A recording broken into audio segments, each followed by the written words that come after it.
Hello, my new friends or old friends. Hi, old friend, if you are actually an old friend. Or a new friend. I mean, just hello, friends would have probably sufficed, right?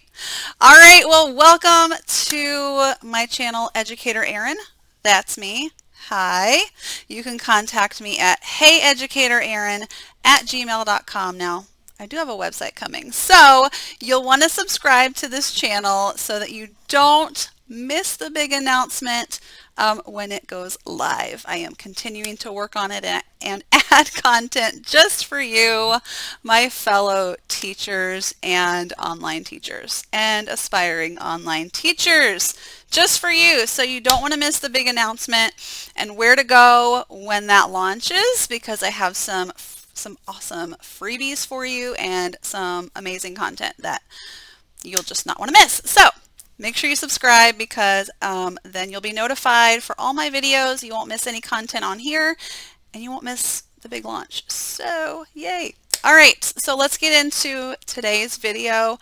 I wanted to talk to you about my most used props in my online ESL classroom. There are just a few things that I have found that over the years that I've been doing ESL online, 3 years, that just come really handy. So I just always have these at my desk because I just grab them as they are needed, and I just find that for a lot of classes I just use them. Okay, so let's get into it. Probably my number one most used prop is a microphone. Now you can grab your own. I think I got this at Target. Okay, so this is like a Lion King microphone. It plays a Lion King song if I were to press this, and I'm very careful not to do that during class, but I pretend to sing with the kids, or if I have a class where a student is particularly shy or they're not loud enough, I can grab this, and you would be surprised at how much this works. Okay, so then I will say something and you do this, right? And then doing this is like, hey, it is your turn to talk. I am waiting to hear from you, right? So blah, blah, blah, blah, blah. Right? So you guys would be surprised. I had a child who the other day was almost not quite whispering, but he was really quiet, and I couldn't hear him, and I was trying to figure out a way to let him know that I needed him to speak louder so that I could hear him and make those corrections that I needed to make for him if I needed to make any, right? So I did this, and he practically shouted. It was great. So this is great for a lot of the lessons. Do have some songs that you'll sing with the kids, and also let them know, hey, this is your turn to talk. Now you also will do some instructional TPR where you will say something and then maybe go like this.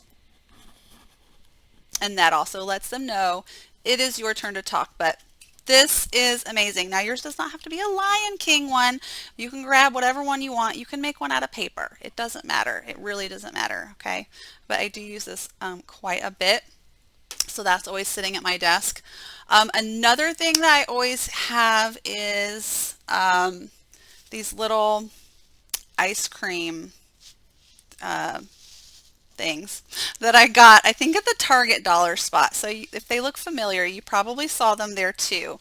And again, you don't have to have like a 3D prop. You could print some out on paper and hold them up, and I use these for rewards. So I'll say, when you do a good job today, you'll get ice cream. Or if I don't use it as a reward that day, I might say, do you like ice cream?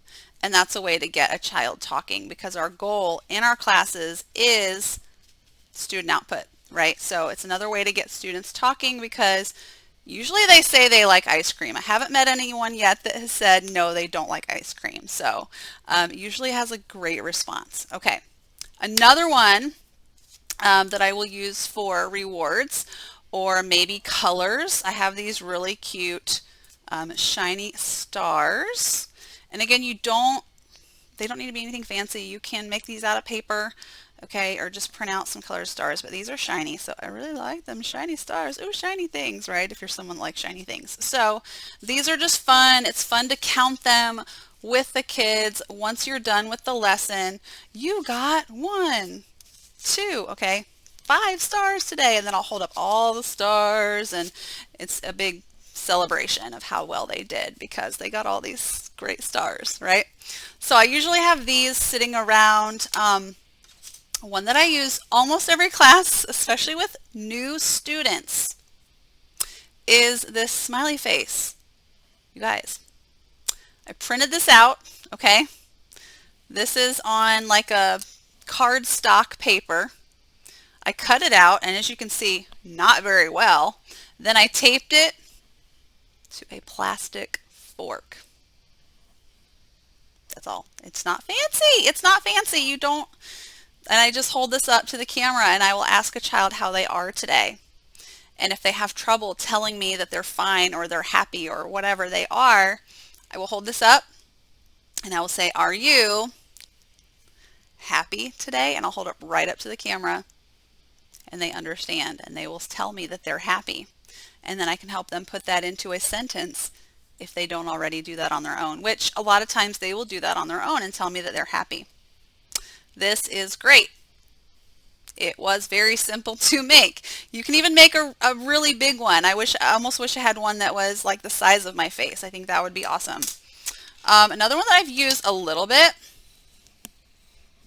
sunglasses, if it comes up in the lesson, which it does sometimes if you're talking about summer or sunglasses, or if one of the characters in the lesson has on sunglasses, and maybe I'll point that out as an extension question, okay, which we'll talk about good extension questions probably in another video, so stay tuned for that.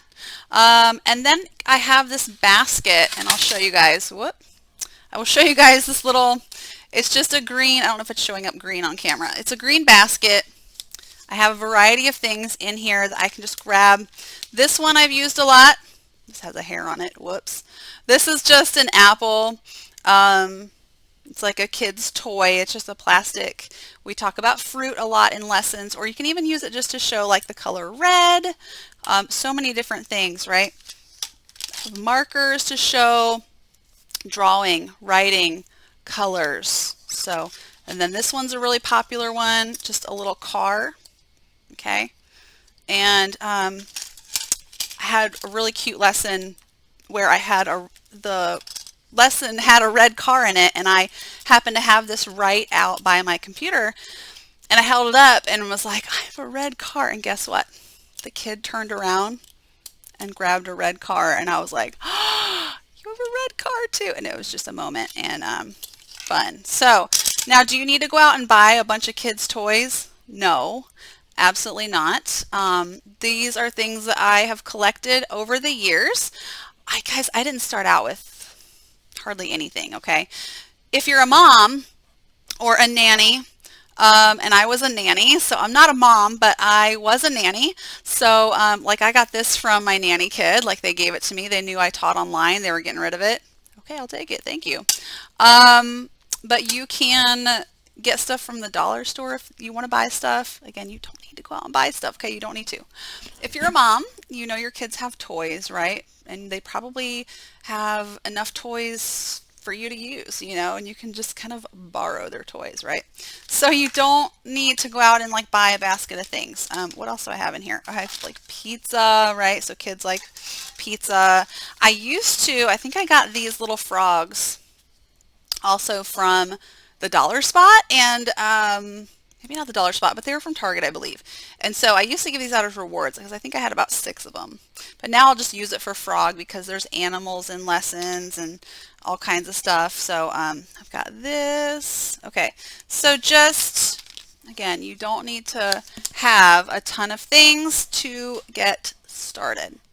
My most used props are just the microphone, the ice cream, the stars, the smiley face. So very, very little, okay? And if you go to other people's videos, they're going to have different things, you know, that they just use, and you will find what works best for you. And the most important thing as you are becoming the best teacher that you are is you will find the props that work best for you. Okay, well, I'm going to keep this short and sweet as always, so I will see you in the next video. But again, be sure to like and subscribe so you don't miss anything so that I can see you next time. Bye, guys.